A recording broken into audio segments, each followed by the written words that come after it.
Welcome back to the Badass Reset Club. I am your host, Heather Yancey, and I'm here today with who you heard me introduce in the little bio there. This is somebody that I've known for a long time, but we have not connected in a few years. So it's wonderful to get back and to understand and learn more about how Dr. Alexandra Howson is helping women to hit the reset in a different way.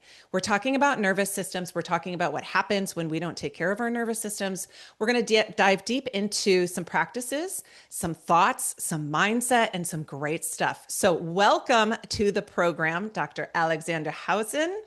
Hey, Heather, so nice to be here. Thank you. Thank you for coming on today and spending time with us because you and I both have a passion for helping midlife women, especially, to feel better, to think differently, to move in a different way. And what I love about you coming onto this program today is I'm extremely type A. And I know a lot of my listeners are the push, push, push, dig, dig, dig kind of women. And so your expertise today is going to be timely and well appreciated. So thank you for your experience and everything that you're bringing to the table. Let's start. I'm going to call you Alex because that's how I Yeah, know you. absolutely. Let's let's start with talking about your journey into where you've come from. When I first met you in the yoga world, you were writing, you were putting out great scientific info, but you've really, really expanded and taken this in a different way. And I imagine it has to do with your life experiences as well over the last few years. So let's dive into like what brought you here. Tell us a little bit more about you. Yeah, absolutely. So I guess we might start with what the here is. I teach women to support themselves in the peri to post menopause journey using yoga tools and also insights from women's health research. Mhm. I have a background as, I've been a medical writer for 20 years plus. I teach medical writers how to specialize in continuing medical education. So that's all the education that doctors, nurses, pharmacists, dentists, and so on, have to access to update themselves to stay current with Mhm. standards of care. But before that, I was an academic. I was a trauma operating room nurse, and like many women who arrive at the sort of perimenopause portal, was really busy. You mentioned your type A. I'm pretty much type A. I'm a doer. I'm a thinker. I like to be running all the time. Mm. I like to be busy.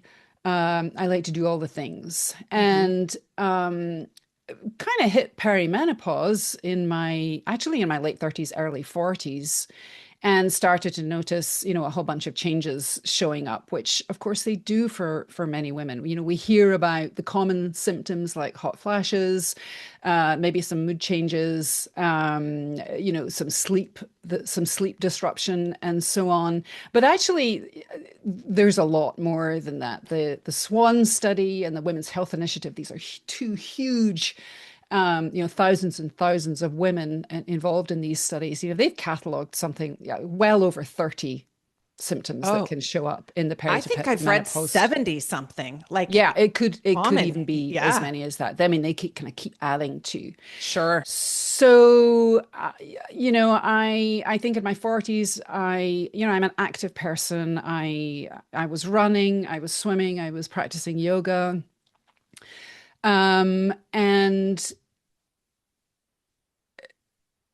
beginning to realize that there were some things that I had to think about adapting and changing, aching joints, Mhm. sleep disruption, huge sleep disruption for me.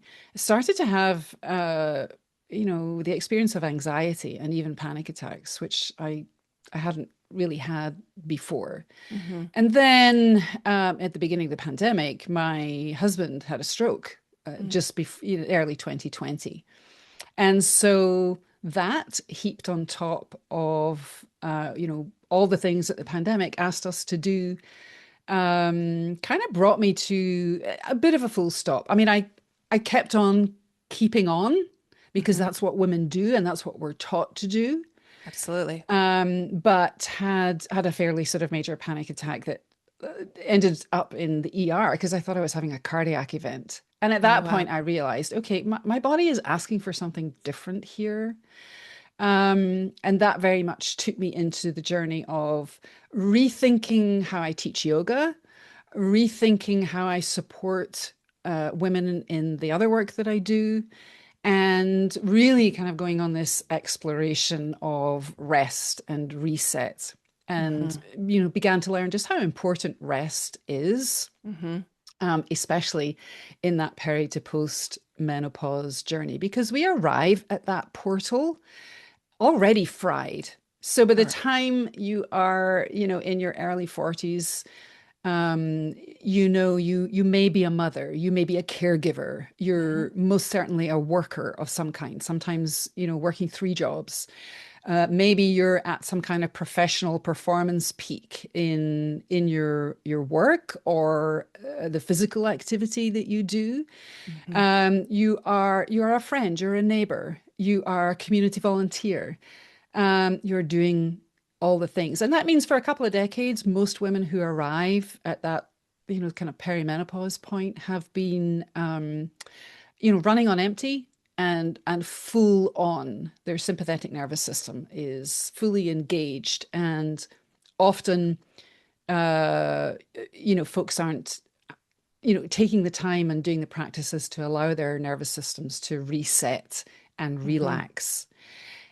And then perimenopause piles on all these hormonal fluctuations Right. on top of, maybe high cortisol levels. You've Hmm. got progesterone that's kind of dropping and affecting your sleep and your sense of calmness. You've got estrogen, which is fluctuating and really making a difference to all the cells and tissues in your body. And so you arrive at this point already sort of at empty. Hmm. And there's a lot of overlap between the symptoms that you experience when you're in chronic on mode with the symptoms of menopause. And the symptoms of Absolutely. menopause can also get exacerbated. And so I started to, once you pay attention, of course, you start to see things show up in the people around you. Hmm. And that was enough validation for me to, really start thinking about how I can adapt my teaching and my practice to support other women in this journey. And it is a journey. Oh, it is. Yeah.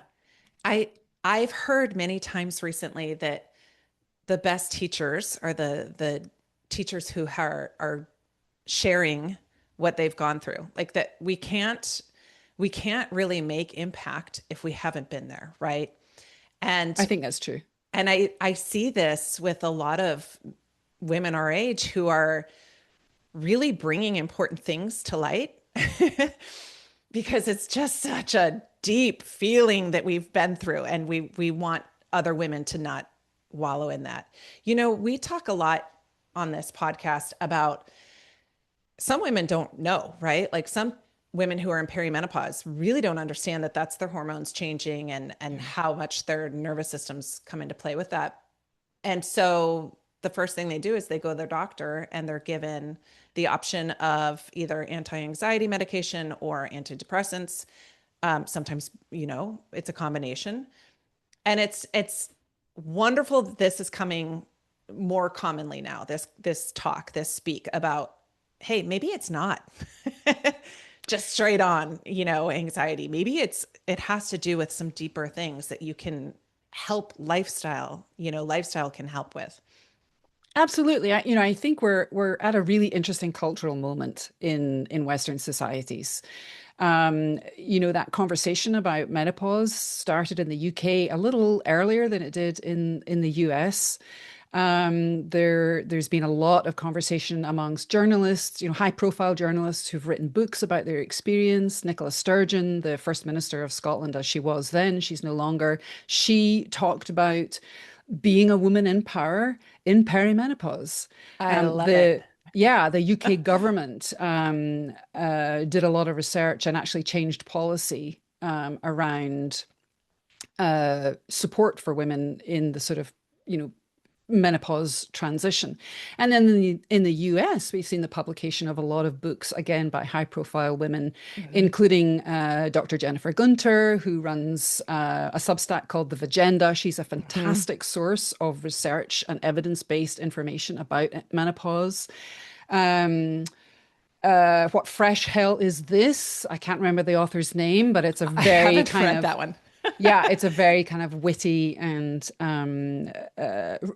reassuring experiential ride through menopause. There's a ton of books, and I can certainly provide more. So I think in the last, 5, 6, 7 years, we've had a lot of conversation about menopause in the way that I don't think we've seen culturally before. That's not Mhm. to say that all women feel comfortable talking about this point in their lives, because they don't.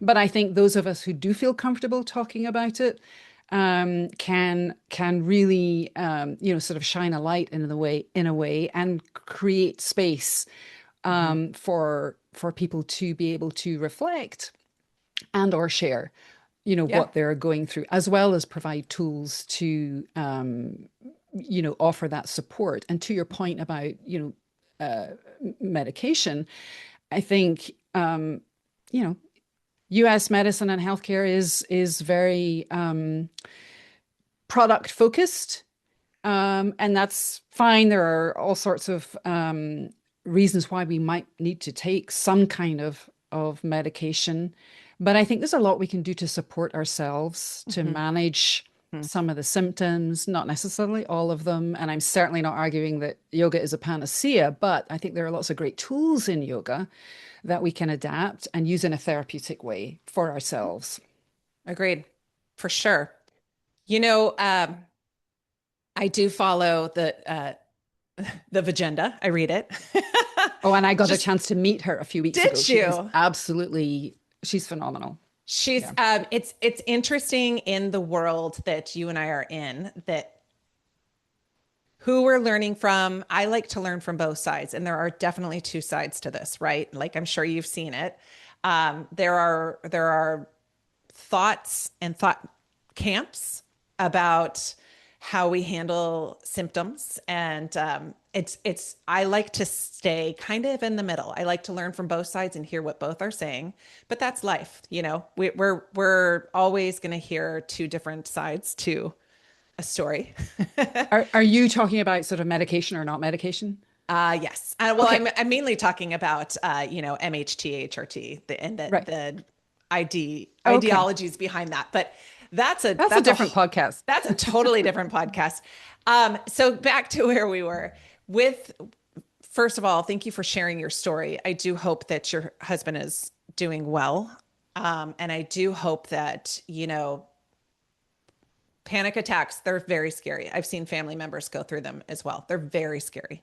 And Yeah, being they married are very scary. Yeah, being married to a first responder, like he's pretty good with, you Right. know, recognizing some signs too of Yeah, absolutely. what is maybe a true, cardiac emergency. It's frightening. And so these are legit things that women are going through. So let's talk about like we understand what's happening with our bodies as we're changing, but let's talk about what can we do? What are things that you do and that you recommend for how we can do just these little micro resets? Yeah, so I think one of the things that I think I'd want to kind of um provide context around is what rest is, Please do. and and where rest fits into our culture. I think in Western societies we have this notion that rest is, it's a cop out. It's a little bit of, we're opting out or we're weak Mhm. somehow. We live in a very productivity focused culture, Yep. which really encourages us to be on all the time, particularly women of color.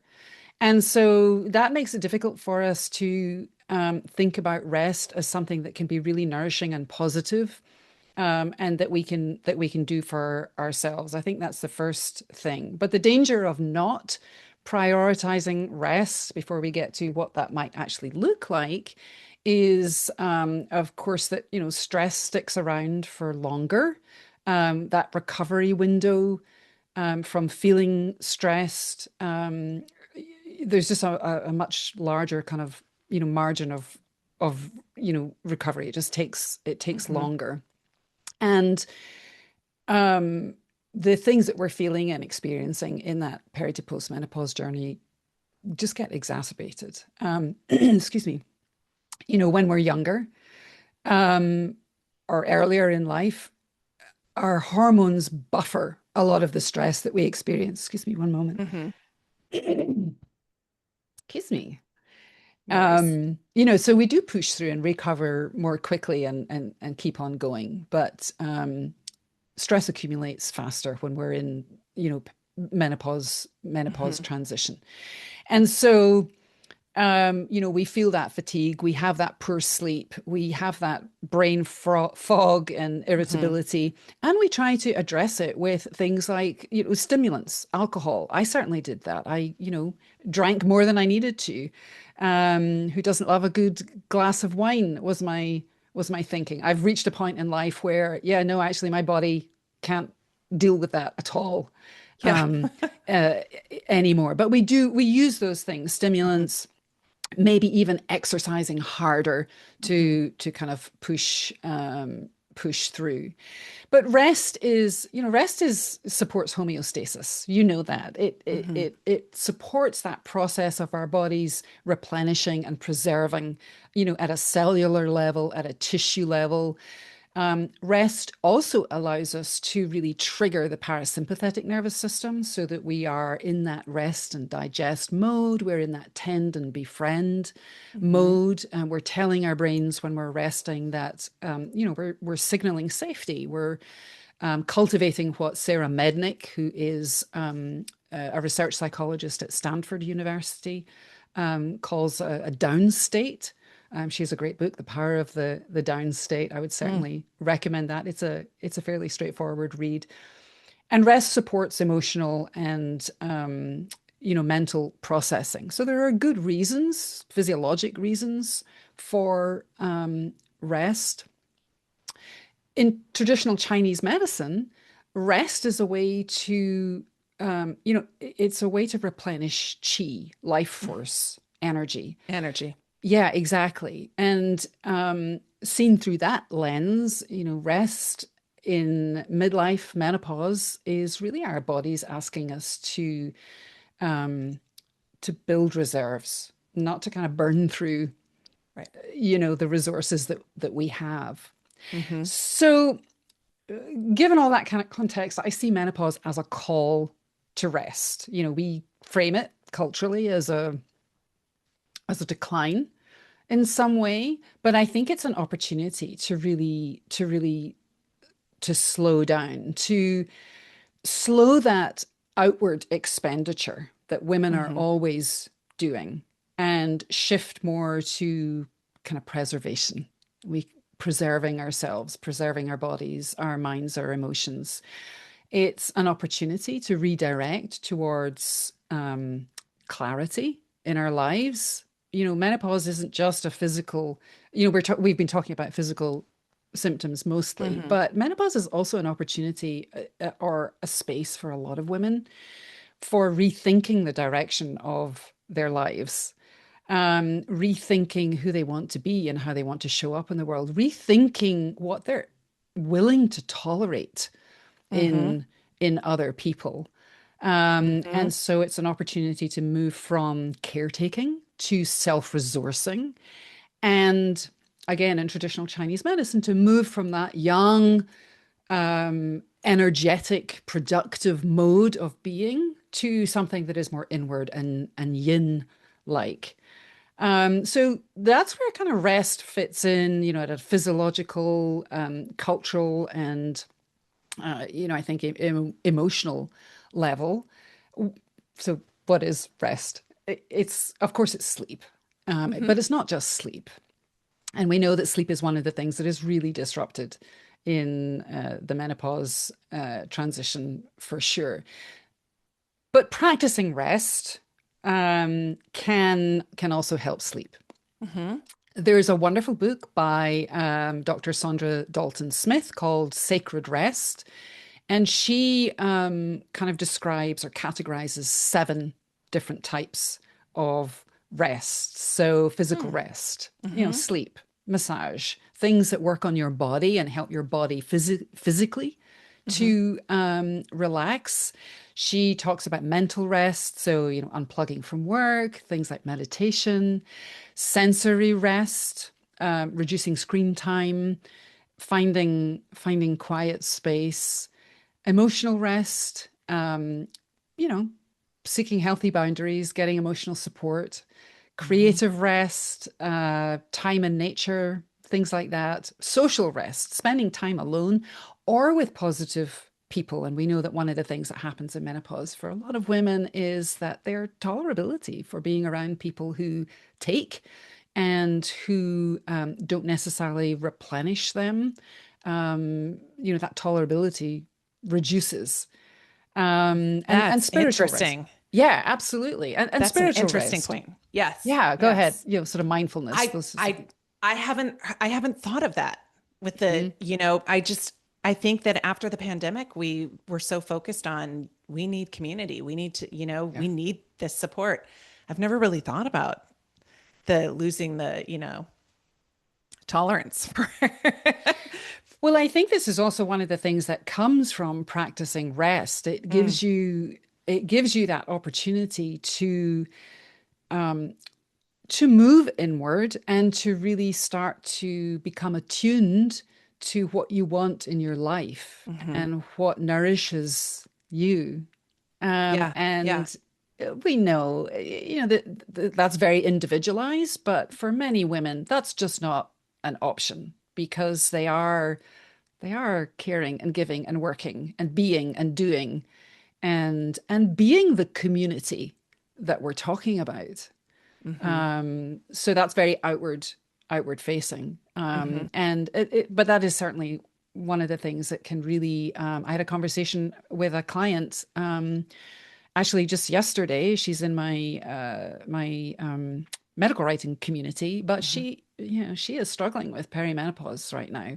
She's probably late perimenopause, and the demands on her from other people and how this makes it so challenging to do her work, to think of herself, and to be present, Yeah. in everyday life because she's depleted.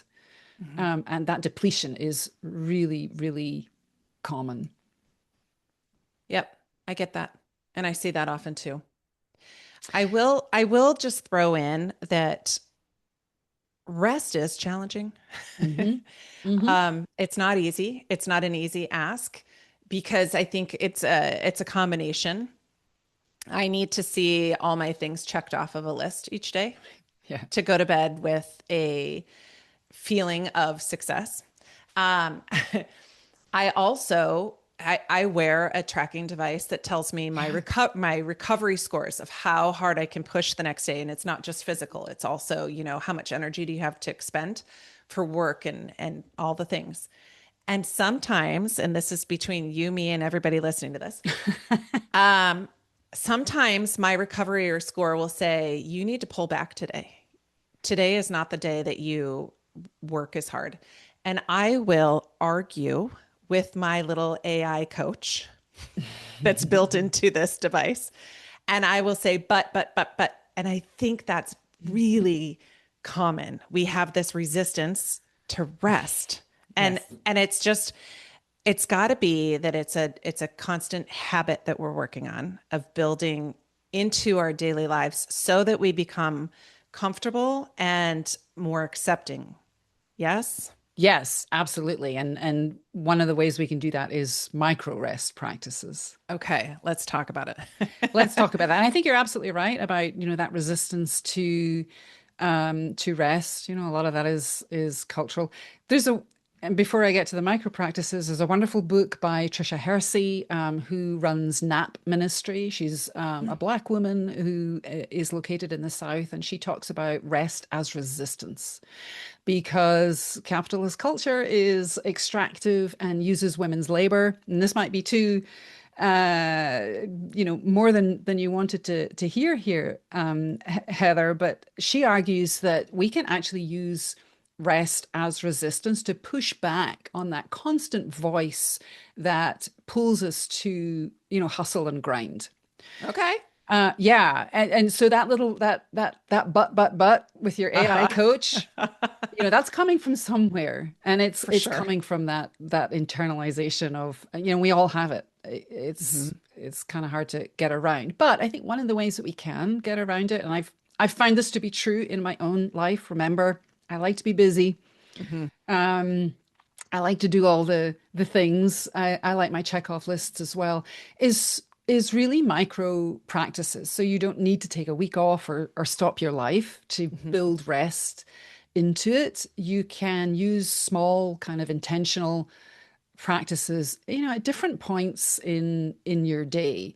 Hmm. Um, because what you're doing is you're slowing down your brain, you're telling your parasympathetic nervous system that it's okay, you can relax a little bit, and even short practices sprinkled throughout the day can be enough to sort of reduce that chronic stress load that we all carry around with us. It can um, they can reduce our heart rate, stabilize those cortisol pulses that come from chronic stress, and just help us to get, our prefrontal cortex to get a little bit clearer so we can actually think. Hmm. Um, and there are some, slow, breath-based movements, stillness, um, these drips of recovery throughout the day. And I can go into more specifics as well. Yes, please do. I want some of these drips. Yeah, absolutely. They release endorphins, calm our stress response down, and Hmm. have Help that my cumulative effect of improving mood and emotional resilience and all these Sure. things. Help my HRV a little. Yes, right. Yes, absolutely. Especially when you are, kind of engaging in breath-based, Hmm. practices for sure. So all we're trying to do is, have those little drips of recovery throughout the day, little consistent practices. But by doing that, we're training the nervous system to return to baseline faster when we hit those stressful moments, when we feel those, we have that hot flash in the middle of the grocery store, those sorts of things. So, we talked about breath. Breath is definitely one of the tools that we can use, especially when we extend the exhale. We can use paced breathing, so equal in and out, Hmm. equal inhale, equal exhale, or we can use, some people call them physiological sighs. Taking a we might do that at the beginning of a yoga practice, Hmm. but it's actually something that is incredibly effective at just helping your nervous system to reset.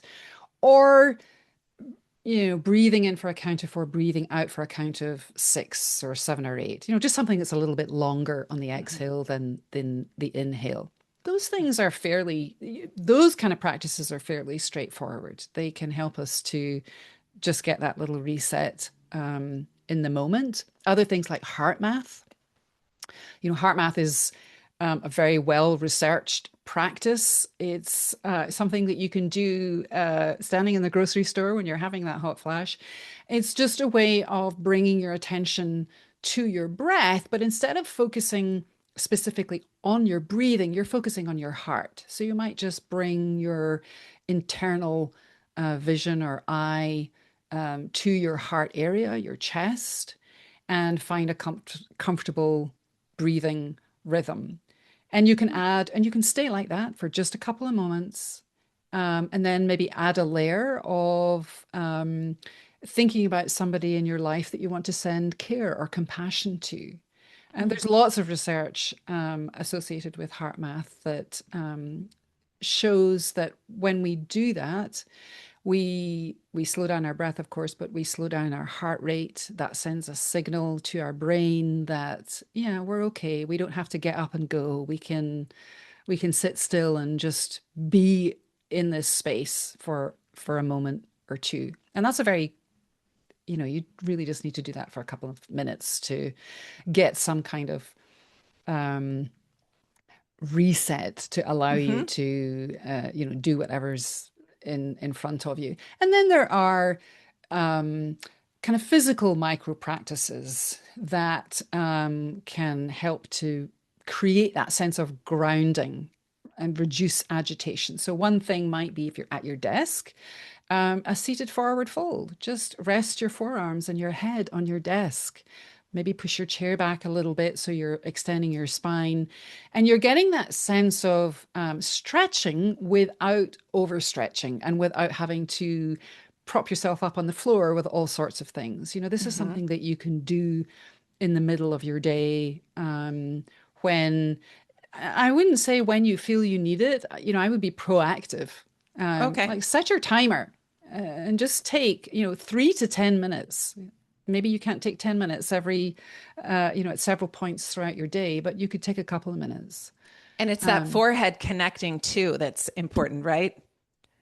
right. It can be absolutely. You're getting that massage of your third eye center Yeah. and getting that additional layer of grounding and anchoring. Yeah. Um, Legs up the wall or some other kind of reclined rest where you're helping that Venus return Mm-hmm. and kind of really calming that relationship between your hypothalamus, your pituitary, your adrenal glands, Mm-hmm. all of, that whole kind of cycle that really speeds up the stress response and leads us to feeling fried. Yeah. um, Yeah. it lights up the wall, can be really helpful. Things like 1 minute of just doing nothing, just sitting in your chair, setting your timer, Not closing scrolling. your, yeah, not scrolling. And this is something that a lot of the research around anxiety and depression points to. Our minds get very focused on ruminating and being really vigilant, being Mm-hmm. on all the time. If we Mm-hmm. can do something to support ourselves doing nothing, simply sitting, that can go a long way to start building that, returning to safety baseline Mm-hmm. that can be so helpful in the long term in terms of Mm-hmm. improving mood and sleep and reducing agitation and irritability, these sorts of things. Um, Sensory resets, closing your eyes if that feels comfortable, or maybe just even lying on your bed for 5 minutes with, an eye mask on to, um, sort of darken your inner world, reducing that sensory output. That can Okay. be that can be a real reset. Um, and then more extensive things. If you have, time and resources like Mm-hmm. guided meditations or yoga nidra or sound baths, these can Mm-hmm. be really, those are the kind of luxe versions of practicing rest. But I think there are lots of small things that we can sprinkle throughout the day. That requires a mindset shift, Mm-hmm. prioritizing rest, seeing it as something that is nourishing and supporting, and that has a kind of physiologic response. We know that, and so the research is there. We have to get behind it with our practice. Just try it, see what your body says. Mm-hmm. Absolutely. I am doing like on the spiritual side, I'm doing this month a challenge that's a daily stillness and rest. Ooh, love it. And it has something that you listen to each day. And day one, I did great. I was excited for it. Bring it on. Yeah. Day two, three, I was like, "Ooh, I wonder if I got a response back. Let me go check this while I'm listening to this. Or, oh, those dishes need to, I could undo the dishes while I listen to this. And then I thought, this is absolutely not the point of stillness and rest. So now I'm putting 2 feet on the floor and I am listening and not doing other things. But it kind of is the point because what it's taught you already is how busy your mind is. And so Absolutely. that's a data point. Hmm. You can use that, and you are already using that to think, okay, how can I adapt that? How can I make this practice work for me in the moment in my life without getting caught up in, oh, this is too hard. I can't do this. I'm weak. I'm hopeless at this, Yeah. which is where a lot of us go when it comes to, I think, stillness and rest practices. Agreed. But this is Yeah. the culture we live in. We Mhm. are wired for action all the time. Yeah, so Yeah. no wonder we're tired all the And time. Alex, like, when is the last time that you got a gold star for multitasking and doing 10 things at once? Like, when Right. when did you get praised or awarded or, got a sticker on your chart for it? It's not a Yeah. thing. Oh, that's such a good point, which really begs the question, why do we do all the things Yeah. that we do? And again, I think this is something that midlife and menopause really has the power to redirect women toward is Hmm. that, and Brené Brown writes about this, and I'm not even going to try and quote what she says, but I will try and dig up the quote because it's worth your listeners um, reading. Menopause is a wake up call. Hmm. Midlife is a wake up call for all of us. Are we Hmm. going to keep on going in the direction that we've been? Or can we use rest and other types of tools as a way to recalibrate and replenish ourselves at the deepest possible level? And I think that's really powerful and also exciting. It's like, you're reaching 45. There's so much more depth in Hmm. you. Hmm. Um, I think that's a good place, for women to be. But it takes a lot of mindset reshift to get there, I think. It does. It does. But we're doing this work so that the next Mhm. generations coming up will not Right. have to be so, confused, frustrated as maybe we were five, Yeah. 10 years ago. Yeah, And absolutely. and I think going back to what we were originally talking about, having this just be more of a common topic. The men in my life all know a lot about it. They I mean, the thing is, everybody knows somebody who's going to go through it. If it's not you, Yeah, you know somebody who is, or you care exactly. about somebody, or, it's your family member, whatever it is. Hmm. Uh, I think we all would benefit from being in the know that there are changes happening. And I think that your take on approaching it, this rest and the mindset shifts that come with it, so needed, so important. I'm really glad that you're doing the work that you're doing.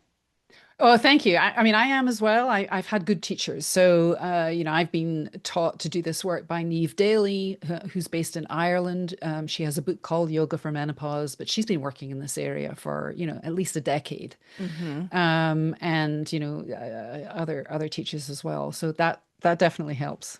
Yeah.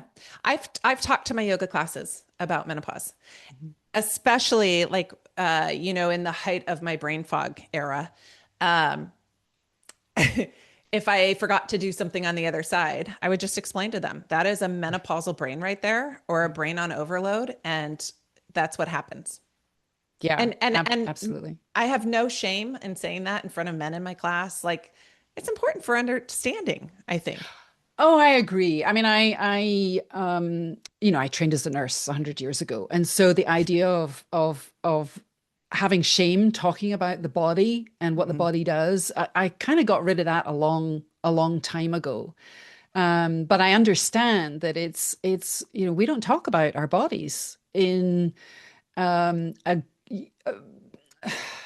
in a granular way, in a lived experience way. Mm. in public spaces. And so that can be, yeah, that can be really challenging. And kudos to you. I love it. I do it all the Gemini time. twin. I know. What we didn't say is Alex and I share a birthday, and we are Gemini twins. We Yeah, are. Yeah. absolutely. Yeah. Yeah, that's fun. Okay, so you have given us some really good tools today, and there's so much more to your work. So I'd love to hear more about what are you offering? Where can we find you? How do we work with you? Please share. Okay, thank you. Well, first of all, if your listeners want, a copy of those tools, I have a handout at. I'll share the link with you. I'm sure you'll share Yes, the link in in the show your notes. show Absolutely. notes. You can go to my website, alexhowson.com/bodywise. That has a lot of information. I'm on Facebook at Bodywise Method and Instagram at The Bodywise Method. I'm also teaching a series of classes in January and February at the Mount Si Physical Therapy Wellness Collective. We'll be meeting every Saturday between 9:30 and 11 o'clock, and I'll be teaching these tools and many, many more to help with the peri to postmenopause transition, focusing on strength and stability, bone health, pelvic health, Hmm. all the good stuff. Girl, I love it. This is right on my alley. That is for you local Washingtonians. We will put all this information in the show notes that you can find it.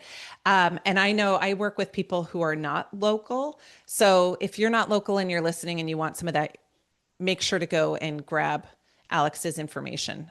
That's a great place to start. When's your book going to come out? Oh, so I did actually publish a book last year. Yes, yes, yes. But I am getting ready to write another book called The Sustainable Script. Okay. In the next 18 months, I hope. And your book that came out last year. It's called Right CME Roadmap. It's specifically for our medical writers who specialize in continuing medical education, but it's out Yes. there in the world, and I'm Yes. very Okay. happy about that. But for what we're talking about today, I knew there had to be something in the making there. There's something in the making. Oh, Yeah, yeah. good, good, as there should be. Well, this has been an absolute pleasure. Is there anything else that I haven't asked you that you wanted to share? No, I think we You're covered okay. we covered a lot of territory. I think it's just important to remember that, in this period of time we're not broken. We're Hmm. just adapting. And when we recognize that shift, I think it can be really empowering. As do I. Okay, I do have one last question that I ask everybody. In case you aren't familiar with the show, everyone gets the same question at the end. Alex, what makes you feel like a badass?